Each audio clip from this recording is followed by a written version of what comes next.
va maintenant s'attaquer à la lettre M, qui est de la même famille que le N vu précédemment. On a vu que les caractères complexes nécessitaient des ajustements pour contenir la même quantité de matière, visuellement, optiquement évidemment, par rapport aux caractères plus simples, comme par exemple le I ou le L. Comment on construit le M? On va d'abord lui prodiguer son ossature générale avec les 2 barres verticales d'une largeur de 32 mm. Et on va s'occuper des barres obliques centrales qui, là, à l'inverse du N, sont au nombre de 2. Donc on va se retrouver avec un caractère complexe en zigzag avec des virages serrés et nombreux. Et donc là, on va du coup réduire encore la largeur de ces barres à 16 mm au lieu de 32.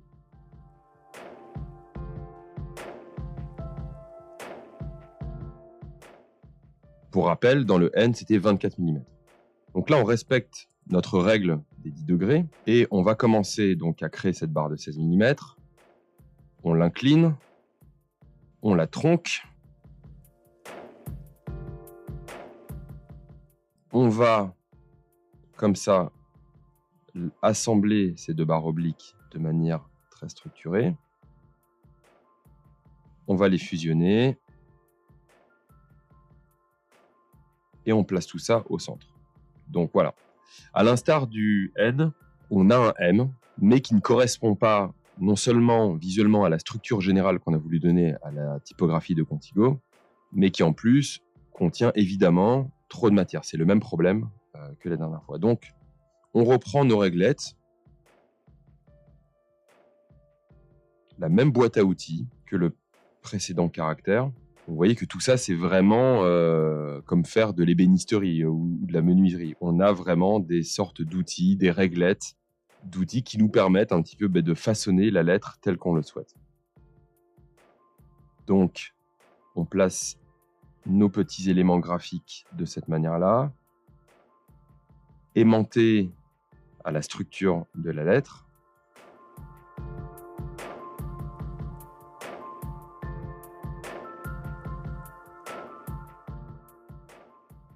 Donc, on va préparer nos petites réglettes en suivant cette délimitation et on va commencer à supprimer des parties en soustrayant très simplement la partie avant et la partie arrière.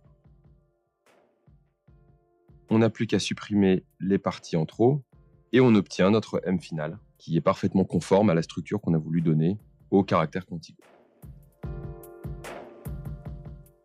On va passer maintenant à la lettre Z qui est de la même famille que notre N et notre M, avec toutefois quelques subtilités. Donc vous me direz, le Z n'est qu'un N retourné, sauf que pour le caractère Contigo, ça ne peut pas fonctionner comme ça, car le caractère est plus large que haut. Donc on va avoir quand même quelques petites subtilités de construction que je vais vous montrer jusqu'ici. On crée d'abord l'ossature générale de notre caractère, toujours avec nos segments d'une épaisseur de 32 mm. Et on va aller chercher maintenant comment créer cette diagonale, cette oblique, qu'on va devoir créer de manière plus fine que pour le N qui était de 24 mm. Là, on va partir sur un segment de 16 mm, comme pour le M, car on a un espace disponible qui est moindre et on va devoir comme ça les vider autrement. Donc, au préalable, je suis allé chercher mes petites réglettes qui vont me servir à faire les intraps.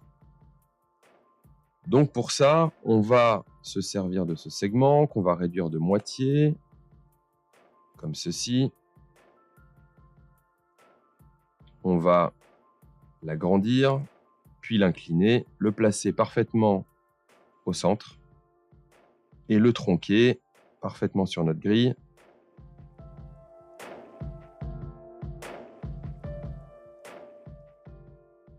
On obtient notre Z.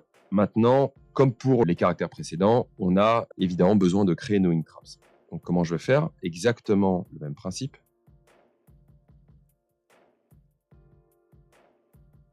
Je reprends ma petite règle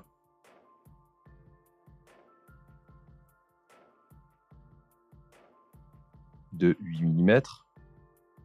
je compare avec le résultat final, on est bon, que je place de part et d'autre de mon caractère, comme ceci, de manière à me créer des limites à ne pas dépasser. Et je vais, comme ça, placer ma réglette de cette manière-là, de manière à ce qu'elle vienne cogner sur les petites délimitations que j'ai placées. On va maintenant prendre ces deux réglettes, les trancher au bon endroit et faire exactement la même soustraction qu'auparavant.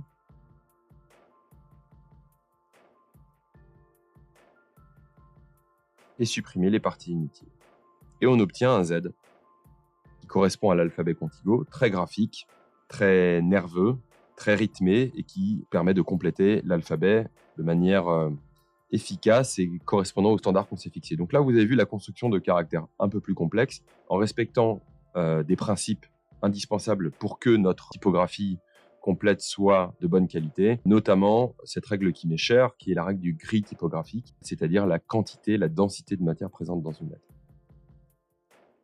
On va compléter très rapidement notre design typographique avec quelques caractères de ponctuation, à savoir le point d'exclamation et le point d'interrogation.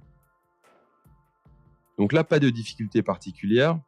On construit la structure générale, si ce n'est l'espacement entre les différentes parties.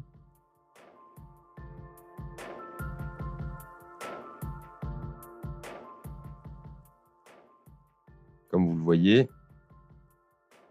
où on va respecter le même interlettrage que dans les autres caractères, de manière à ce qu'on ait une règle commune. Et là, cet interlettrage, si je vous le mets en évidence, est de 4 mm. Et c'est ce qui va permettre, même pour un caractère très simple, d'obtenir le résultat qu'on veut, en respectant à la fois les alignements sur la grille, les épaisseurs de traits, et également les zones vides, les zones creuses, les contreformes et les séparations entre les éléments. Donc voilà notre point d'exclamation. Et notre point d'interrogation va reprendre exactement la largeur des autres caractères avec donc nos segments de 32 mm. On va reprendre exactement, comme vous le voyez ici, le même point que pour le point d'exclamation, qu'on va placer parfaitement au centre de notre caractère.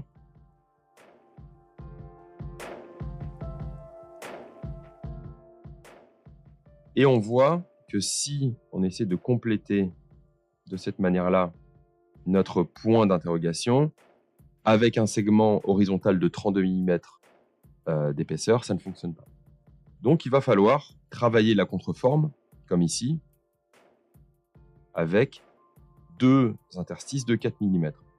Donc 4 mm plus 4 mm égale 8 mm, 32 mm moins 8 égale 24 mm. Voilà, on fonctionne avec des calculs très simples. Et si on opère de cette manière, on obtient notre barre médiane sur le point d'interrogation. On n'a plus qu'à relier l'ensemble avec une barre de 32 mm. Et on obtient notre point d'interrogation. On a comme ça créé deux éléments de ponctuation et on va passer à la suite.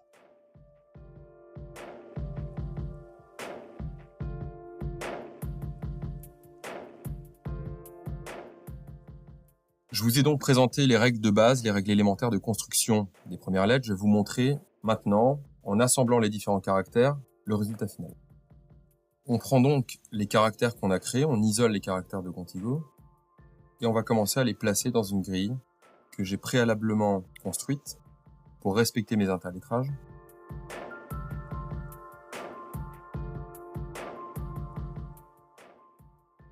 Et on va construire le logo final comme un puzzle avec un assemblage très simple.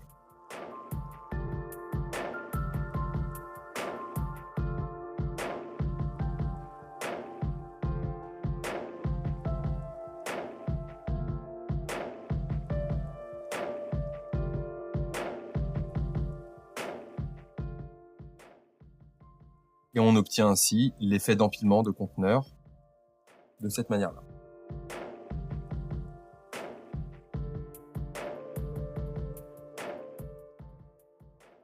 On a aussi des versions alternatives du logo, celle-ci, tout en respectant la même grille. Et au vu de la construction très géométrique de notre logo, on peut obtenir des versions alternatives de manière très simple.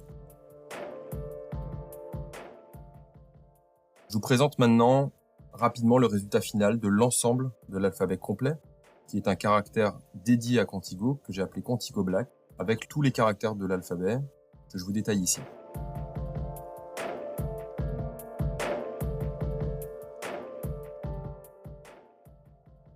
On a un alphabet complet, je vous fais un focus ici, où on voit la cohérence et l'esprit global que j'ai souhaité donner à ce caractère qui respecte l'esprit de l'empilement des conteneurs qu'on voit dans les inspirations et dans les recherches préliminaires. Et c'est évidemment un alphabet que je vais vous partager dans les ressources complémentaires. Et je vous ai mis ici pour terminer quelques expressions, quelques mots que j'ai créés avec la Contigo Black, que vous pouvez retrouver plus tard dans les différentes déclinaisons, les différentes applications visuelles, comme des posters, des objets, des brochures ou d'autres applications. Maintenant que nous avons finalisé un dessin typographique unique, nous avons abouti sur un logo contemporain, sans compromis et intemporel. Dans la prochaine leçon, nous allons décliner un système graphique complet sur cette base.